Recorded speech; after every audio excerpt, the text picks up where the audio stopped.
important thing you would do tonight to try to save American lives? Well, first thing we have got to do, whether or not I'm president, is to shut this president up right now, because he is undermining the doctors and the scientists who are trying to help the American people.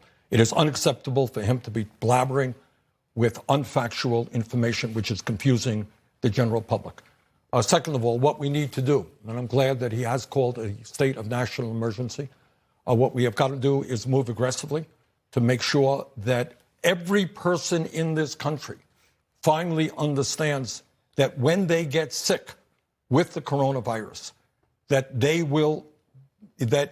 all payments will be made, that they don't have to worry about coming up with money for testing.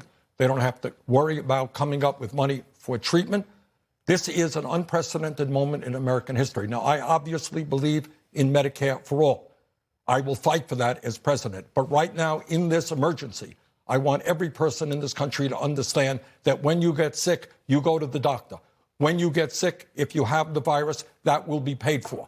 Do not worry about the costs right now, because we're in the middle of a national emergency. Second of all, we have to make sure that our hospitals have the ventilators that they need, have the IC units that they need. Right now, we have a lack of medical personnel, and I worry very much that if there is a peak, whether we have the capability of dealing with the hundreds of thousands of people who may be in hospitals.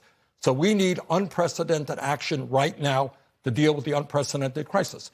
And bottom line, from an economic point of view, what we have got to say to the American people, if you lose your job, you will be made whole. You're not going to lose income.